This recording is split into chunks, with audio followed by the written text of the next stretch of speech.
It's late here in Berlin, and it's cold, so I'm going to make this brief. Everything is so much worse than I thought. Sorry, Weaver. How's your day going? I'm going to be frank. I'm not sure who the hell I can trust at the BND. There's an atmosphere. People are leaving. New people are coming in. And I'm not sure how much choice any of them have in it. Point is, something seems to have everyone spooked and looking over their shoulder. Cold War paranoia. Who would have thought it? All I know for sure is there's a project file called End Station. I'm hearing that something has lit a fire under the KGB's metaphorical ass. Something they found out about End Station. There are, shall we say, extremists within their ranks that are pushing a new agenda. Their department thinks they might have uncovered something that could be a game changer for the Cold War. All I know for certain is that they've allocated a huge amount of resources to fund a ground operation in Poland. What worries me more is I have no idea who around me I can really trust. Some here may already be working with them. They may even be listening in. So, this is the last you'll hear from me. For a while. I'm starting to feel that the walls are closing in, if you get my meaning. 2 of my contacts have already been exposed. Well, I say exposed, but to be more specific, one started singing as soon as they were detained. The other fell out of a window. Before their untimely accident, they sent me a tape. I think it's what the new department is going after. End Station. An associate at the BND, maybe the last one I can trust, will ensure its delivery to you. Right now, I have no choice but to move and burn everything in my wake. Forgive my breaches of protocol, Weaver, but these times are unprecedented. Hey, you know me, don't you? Sure you do. Hopefully. You're part of Weaver's strike team, right? My name's Maxis. I'm a friend. Sorry to start off with some bad news, but friends need to be honest with each other, so... I have reason to believe my communication channels with Weaver are compromised. I would say we do not know who is listening, but even an idiot could probably work it out. Russians. So, I will continue to make these recordings in the hope that they may find their way to you without interference. P.S. Good luck. I'm going to assume you can hear me, because the alternative is far too depressing to think about. I'm in the field, but not an actual field. That would be silly. It's a churchyard in Romania. Don't worry, there are no vampires. Even if there were, I have garlic. And weapons. To be perfectly clear with you, I have reason to believe the BND have been compromised. So, I have gone what some would term a little bit rogue. It pretty much means I'm operating without authorization or oversight. But since I've spent the last 7 years working alongside spies from both East and West, you can hardly blame me. Don't worry, I know my scorpions from my this experiment. End Station. If I'm right, it may really be the turning point the Russians believe it to be. We have to stop them. I was the one. I'm the reason you're here. I gave Weaver the Russian intel about the site in Poland, and told him how much the Russians were interested in it. Right now I'm operating on the theory that they knew that there was something big here.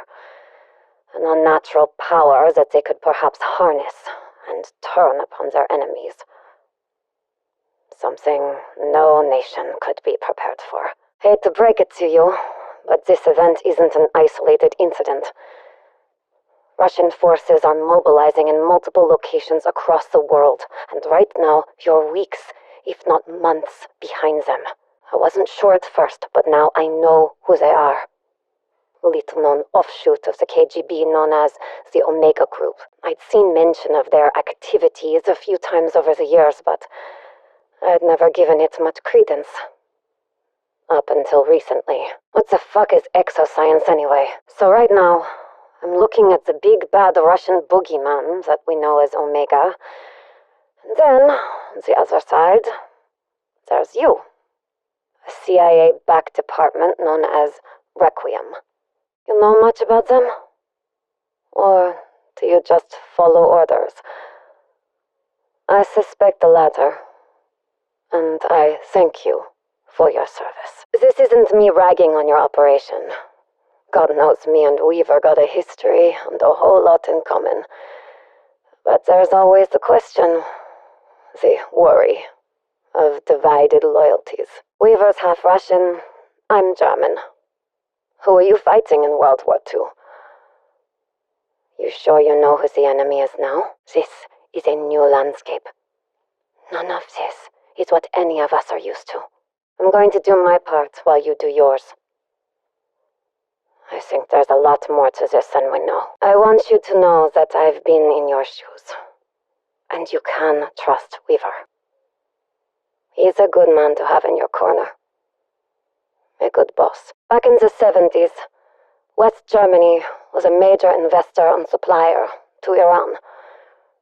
In exchange for oil and gas, we propped up their steel industry and aided their nuclear power program.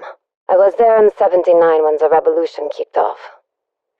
Western intelligence agencies coordinated with the CIA to ensure the Shah's safe extraction to the US. But a lot of diplomats and citizens weren't so lucky. Me included. If it wasn't for Weaver's intervention and willingness to go off the books, I'd be a forgotten memory by now. Trust him. Trust me. For now, I'm going to have to go dark. I'm en route to meet a contact in Southeast Asia. He says he knows exactly what Omega Group is planning. What in hell is this place? Thank you, I already have. This is Ulrich Vogel, Director of Project N Station, 7th of March, 1944, 10:03 p.m. Commencing cyclotron test run number 12. Dr. Kurtz, please proceed. What was that? I do not know. Gauges are redlining. We have to shut down. Mein Gott, what is happening to the air around the collider? You men, back away from that! Kurtz, cut the power! I'm trying. Controls are not responding. Guard, retreat! Seal those things in the chamber!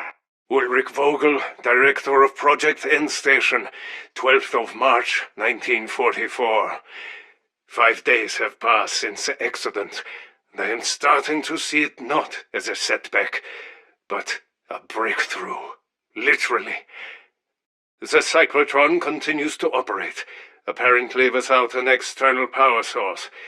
We cannot deactivate it, and it is still manifesting the strange phenomenon I call a rift, and Kurtz calls a wormhole. We attached instruments to the end of a long metal pole and passed it through the rift. The readings confirm that somehow the cyclotron ripped through the fabric of space-time. Something lies on the other side. A parallel world, or perhaps a whole universe. But we dare not approach too closely, lest we suffer the same fate as the men currently held in our medical clinic.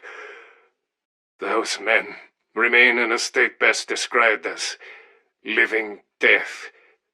Kurtz thinks they caught a high dose of some exotic radiation from the other side of the rift. We are checking their blood and tissue samples for traces of rare elements or otherworldly pathogens. I pray, whatever it is not contagious. Vogel, 16th of March, 1944. We have finally isolated an unknown element in the men who were transformed by the cyclotron accident. And even at this early stage, It is clearly a remarkable substance. For now, we have classified it as Exo-Element 1. Kurtz suggested Vogelium. Such an ass-kisser. The current theory is that, at sufficient concentrations, Exo-Element 1 triggers the horrific transformations experienced by the men closest to the cyclotron rift. I am currently designing a chamber to withdraw Exo-Element 1 from the occupant. My hope is to somehow purify the men and reverse their necrotic condition. If we can learn to control the necrotization process, I believe it could be weaponized. Imagine an army of unkillable soldiers. Even at this late point in the war, I may have found the key to saving the Reich. Dr. Kurtz, you have memorized the new orders, yes? Did you burn after reading?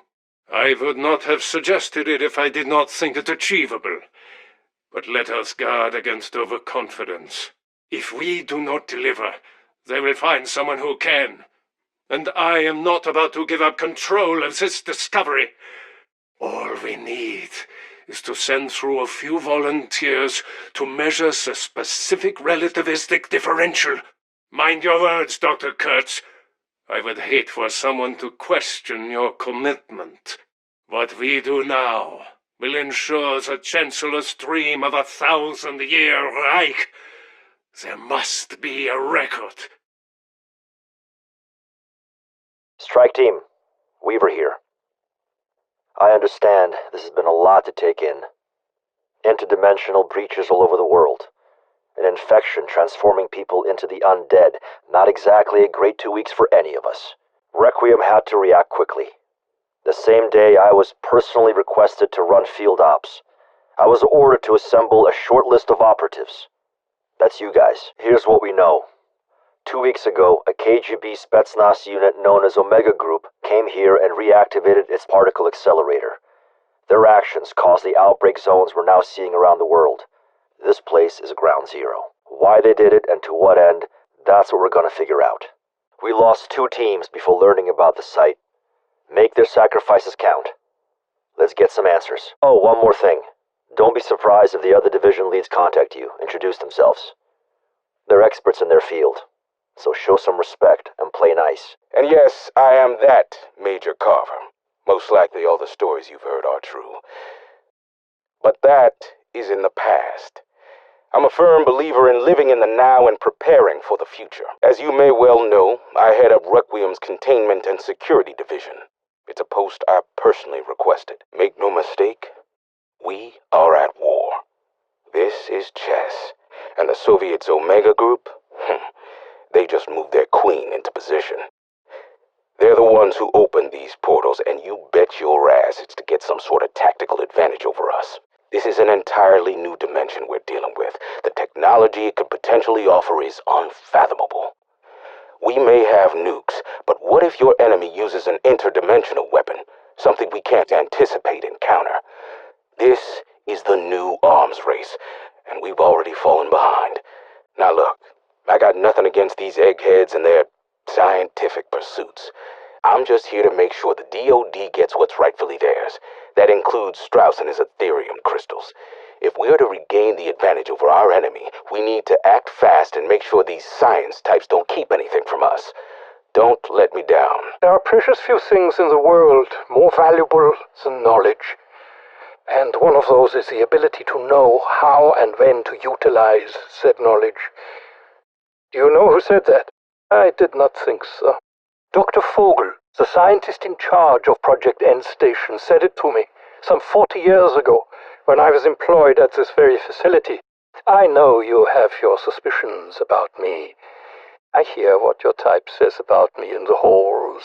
Mein Gott, is that Dr. Oscar Strauss, former Nazi scientist? They put him in charge of energy research. It is so horrible. To this, I have 2 things to say. 1, I was never a fucking Nazi. I am and always have been a man of science, trying to survive in a nasty, despicable world. 2. I do not care if you have your suspicions. All I care is if you are able to follow your orders. This energy source, the Germans called it Exo-Element 1. I call it by its proper name, Ethereum. It has the potential to revolutionize the world in ways we cannot possibly comprehend. I will understand these crystals, and I will learn the how and when to utilize it. I hope, if nothing else, you can appreciate that. All I ask is that if you let me do my job, I will let you do yours. There's no need to be enemies. In fact, one day I hope we can work together, side by side. Perhaps we will even consider each other comrades. Just do not expect a warm hug when you return from your missions. Strike team, you there? Of course you are, sorry. I'm a bit new to all this. Hopefully you don't mind the less than formal approach. Should probably introduce myself. My name is Dr. Elizabeth Gray, Head of Unnatural Sciences, and well, this is about as unnatural a Sunday as I can remember.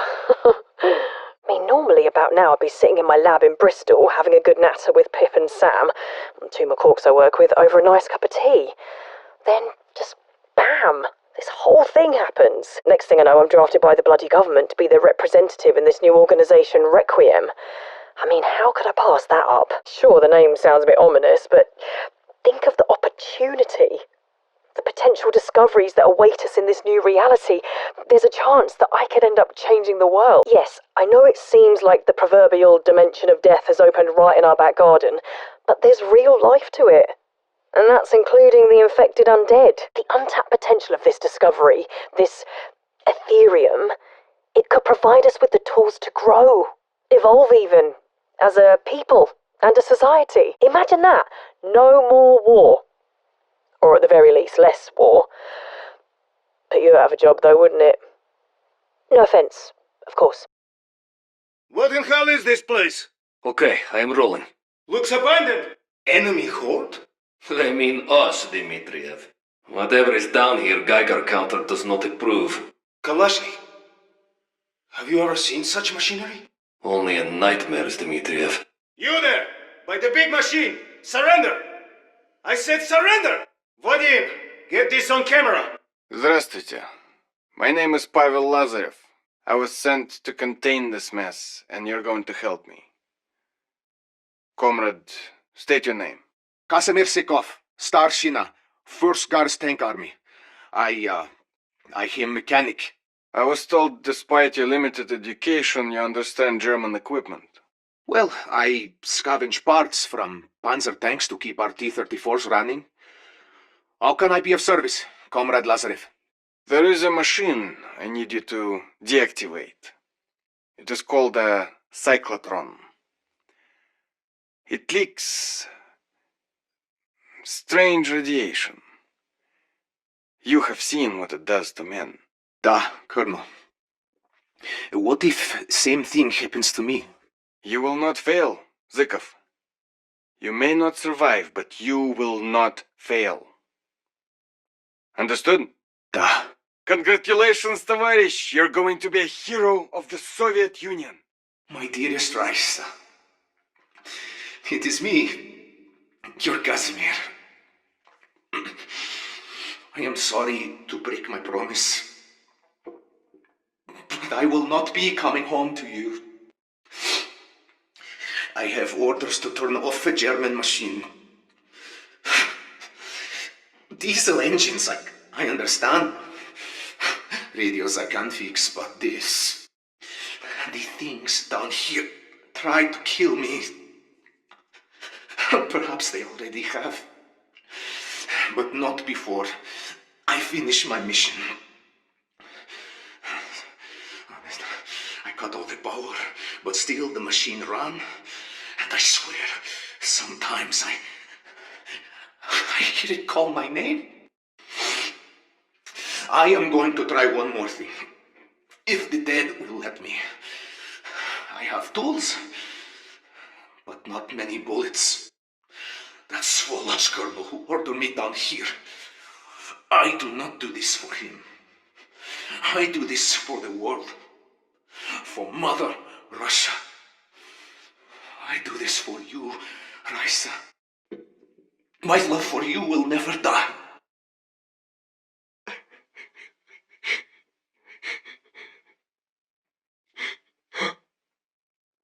Is anyone out there? Can anyone hear me? I do not know how long I have been here. There are no days to count.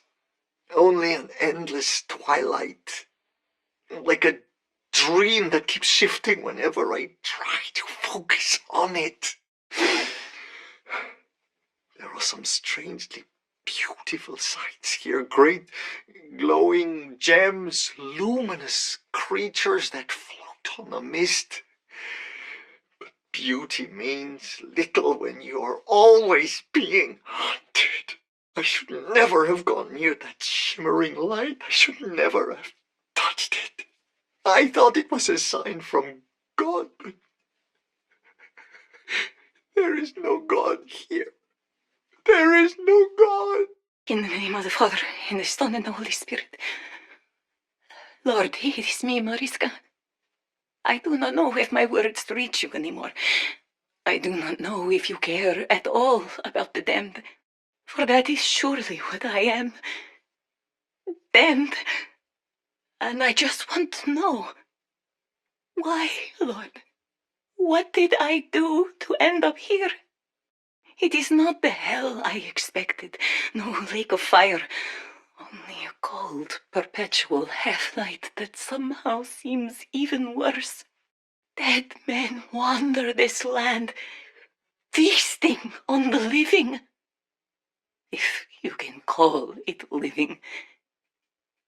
And I fear they may be. Lord, they are coming. I beg you, protect me. Deliver me from this place. I should not be here. I should not. Okay. Think it through. Reason it out. I've met quite a few others who got trapped here like me. And every single time, the question comes up. Are we in hell or not? I mean, sure, this has to be hell, right? There's dead people, the demons. Feels as far from God as you can get. I even thought I saw ghosts here. But now I'm thinking maybe they're just folks back home, and somehow I'm seeing them through the veil that separates our worlds. Which brings me to the thought I just can't get out of my mind. What if there is no hell? What if this place is just a place? What if people came here before and got out? And that's how we got the whole idea of hell in the first place. I mean, that should give me some hope, right? It means you can escape. Then, again, maybe hope is part of the punishment. Maybe hope is the ultimate cruelty.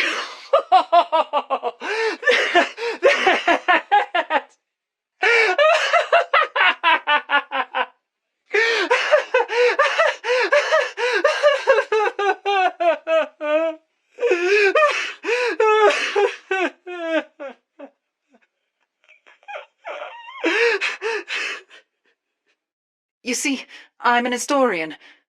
I was touring ancient sites in Peru when it all went dark.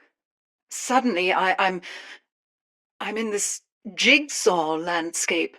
This hodgepodge of creatures and artifacts, like a collision of cultures and eras. I've seen medieval structures alongside 21st century buildings. I've seen ancient storybook creatures and mechanical monsters straight from a science fiction novel. And the thought I cannot seem to shake now is that the universe has a dumping ground for things that go bump in the night. others I've encountered assume this is hell. But it's worse. It's the dustbin of history. It's the rubbish dump of time. When the universe is through with you, this is your final stop. Confession time. This one's gonna sound a little nutsoid, but stay with me. Please, stay with me. So, I've noticed that ever since I landed in this place, well, I've noticed some changes in me physically, and hey, I am not crazy. Do not call me crazy, but mentally, too. It's bad enough when my skin started to wither. I look part alligator. My nails are growing like crazy, and my teeth. What worries me more is how calm I am about it. I mean, at first I panicked, but the more I change, the less I mind. Plus, I am not as afraid of things I run into. Don't judge me. Don't you fucking judge me. I've eaten one or two of them. I gotta eat something. Anyway, I don't know if it's the fog or those glowy crystal things, but this place changes you. Not all at once, but I don't think I could go back now, even if I knew how. We all saw...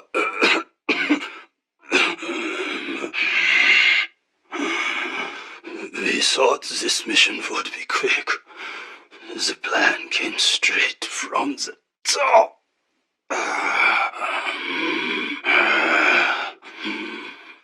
How hopeful we were taking that first step. Victory was ours. But we spent our bullets long ago, and this place has changed us. I am not the man I was. I am not a man at all. I am just so very tired. Field report. Lost contact with unit, but continue to gather samples until comrades are required. Atmospheric readings match crystal radiation signature. So this stuff is everywhere. Personal contamination remains in safety range. 4 hostile contacts today. I killed 3 with small arms fire. The other I avoided.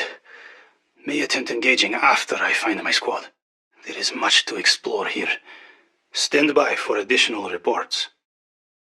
It was supposed to be over quickly, in and out. But I was separated from the rest of my unit before our extraction. By the time I got to the exfil point, the equipment had been smashed to pieces. This radio is the only thing still functional. There may be no way back for me now. But I will do my duty till my last breath. Like most souls here, I have stayed away from others since I arrived. But over the last few months I have seen ever larger groups congregating in the valleys. I hear their chants echo through the eternal night. I have not seen it, but I know it is there. I've seen the destruction left in its wake. Swaths of trees, snapped and broken as though they were twigs. It moves with purpose, but it is not a purpose I understand. I have not seen it. I hope I never do. I met an old comrade this morning.